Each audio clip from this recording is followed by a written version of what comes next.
मित्रांनो नमस्कार। मागच्या व्हिडिओमध्ये आपण पाहिलं होतं की एका सरळ विद्युत वाहक तारेमधून विद्युत धारा जाऊ दिल्यास ती चुंबकीय क्षेत्र तयार करते आणि तेथे एक समान केंद्र असलेल्या वर्तुळाकार चुंबकीय क्षेत्राच्या बलरेषा तयार होतात। मग या व्हिडिओमध्ये आपण पाहू की विद्युत प्रवाह वाहणाऱ्या वर्तुळाकार तारेसाठी चुंबकीय क्षेत्राच्या बलरेषा कशा दिसतात। मग तुम्ही कदाचित या चुंबकीय क्षेत्राच्या नमुन्याशी आधीच परिचित असाल, तर हे चुंबकीय क्षेत्राच्या बलरेषांचे नमुने प्रत्यक्षात पाहण्यासाठी आपल्याला फक्त तारेच्या वर थोडी लोखंडाची बुकटी शिंपडायची आहे आणि तेच आपण सर्वप्रथम करूया। आता या क्लिपमध्ये बघा, आपल्याकडे वर्तुळाकार आकारामध्ये गुंडाळलेल्या तांब्याच्या तारा आहेत आणि लक्षात घ्या की या तारा काचेच्या दोन होलातून आरपार अशा गुंडाळलेल्या आहेत। त्यानंतर बघा, या काचेच्या भांड्यात लोखंडी बुकटी ठेवलेली आहे। आता जेव्हा आपण या तारांमधून विद्युत प्रवाह जाऊ देऊ तेव्हा तो विद्युत प्रवाह या वर्तुळाकार वर्तुळातून वाहू लागेल आणि मग त्या चुंबकीय क्षेत्रामुळे या लोखंडी बुकटीची विशिष्ट प्रकारे रचना होऊन ती रचना आपल्याला चुंबकीय क्षेत्रांच्या बलरेषांचा नमुना दाखवेल। आता बघा, आपण ही जोडणी पूर्ण केली आहे आणि आता जसे आपण हे परिपथ पूर्ण करतो तसा विद्युत प्रवाह वाहू लागतो आणि या ठिकाणी आपण पाहतो की चुंबकीय क्षेत्रांच्या बलरेषांचा नमुना तयार होत आहे। तर मग तुम्ही आधीच इथे एक छानसा नमुना तयार झालेला पाहू शकता। हे किती सुंदर दिसतंय ना। ठीक आहे, तर आपण पाहू शकतो की तारेजवळ चुंबकीय क्षेत्र वर्तुळाकार आहे, पण जसं आपण तारेपासून थोडं दूर जातो म्हणजे वर्तुळाच्या केंद्राकडे सरकतो तसं त्या वर्तुळांचा आकार मोठा होत जातो आणि ते रुंद होतात। त्यानंतर बघा, वर्तुळारूपी आकार हा सपाट होत चालला आहे आणि जसं जसं आपण वर्तुळाच्या केंद्राजवळ येतो तसं लक्षात येतं की इथे जवळजवळ रेषा या सरळ आहेत, अगदी सरळ। तर आता आपण समजून घेऊया की हे क्षेत्र असं का दिसतंय आणि त्यावरून आपल्याला समजेल की या रेषा आपल्याला आधीपासूनच परिचित आहेत। मग ही बघा, ही आपल्या तांब्याची वर्तुळाकार तार आहे।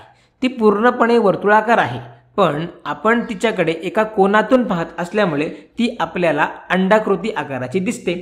आता समजा आपण त्यातून एका विशिष्ट दिशेने विद्युत प्रवाह जाऊ दिला, म्हणजे हा प्रवाह या दिशेने जातो आणि पुढे पुढे जात असताना असं वाटतं की तो स्क्रीनच्या आत जातो आणि मागून फिरून पुढच्या बाजूने बाहेर येतो आणि असंच सतत वर्तुळात फिरत राहतो। म्हणजेच इथे तो स्क्रीनच्या आत जातो, मागून येऊन समोरून बाहेर पडतो आणि पुन्हा वर्तुळ पूर्ण करतो। आता प्रश्न असा आहे, आपण या प्रत्येक ठिकाणी चुंबकीय क्षेत्राची दिशा कशी ओळखू शकतो? मागच्या व्हिडिओमध्ये आपण पाहिलं होतं की जर आपल्याकडे सरळ तार असेल तर आपण उजव्या हाताच्या अंगठ्याचा नियम वापरू शकतो। म्हणजे काय करायचं? तर बघा, आपला उजवा हात घ्या आणि तो तारेभोवती अशा प्रकारे धरा की आपला अंगठा हा विद्युत प्रवाहाच्या दिशेने असेल।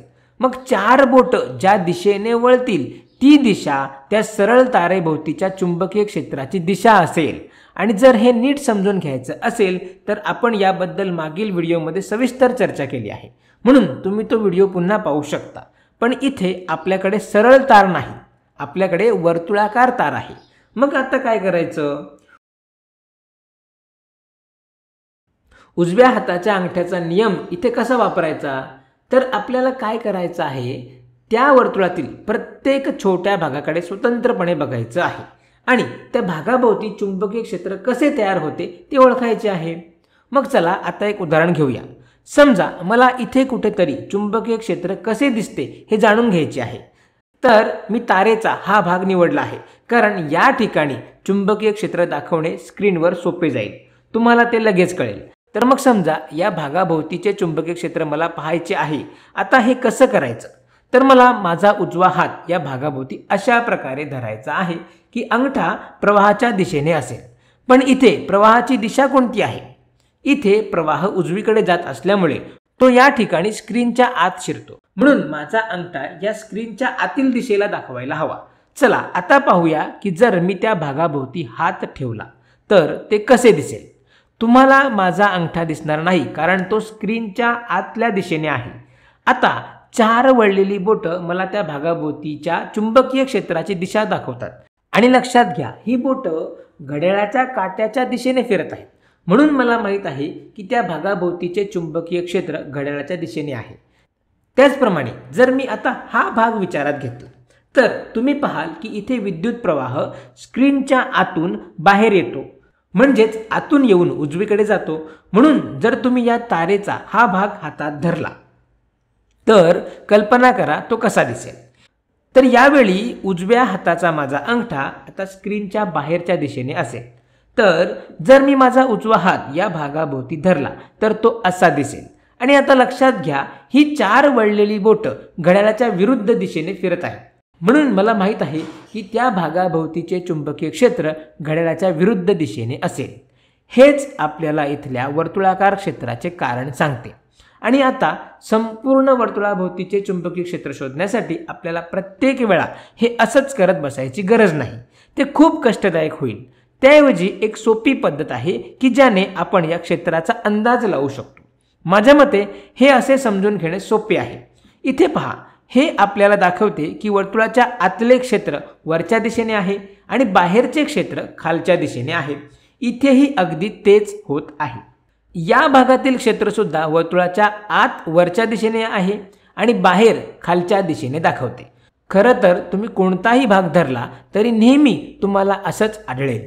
वर्तुळाच्या आतलं क्षेत्र नेहमी वरच्या दिशेने असेल आणि वर्तुळाच्या बाहेरचं क्षेत्र खालच्या दिशेने असेल. तुम्हाला खात्री पटवण्यासाठी चला आणखी 2 भाग पाहूया ज्याभोवती आपण हात ठेवला आहे. हे बघा, आपण इथे सुद्धा उजव्या हाताच्या अंगठ्याचा नियम वापरला आणि तुम्ही स्पष्टपणे पाहू शकता की ही 4 बोटं चुंबकीय क्षेत्राची दिशा दाखवत आहेत.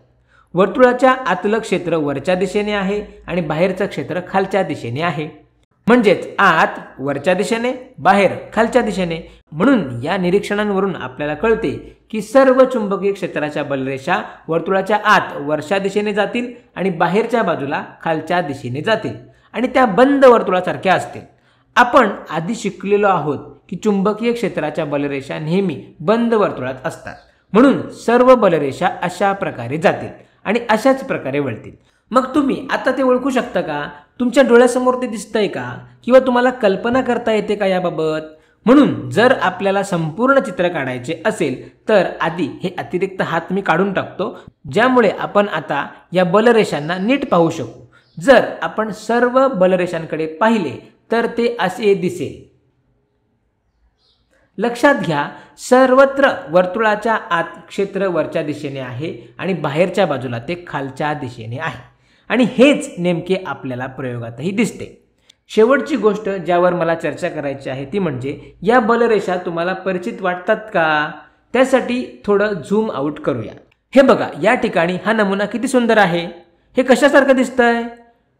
तर हे क्षेत्र अगदी लहान पट्टी चुंबकाने तयार केलेल्या क्षेत्रासारखे दिसते.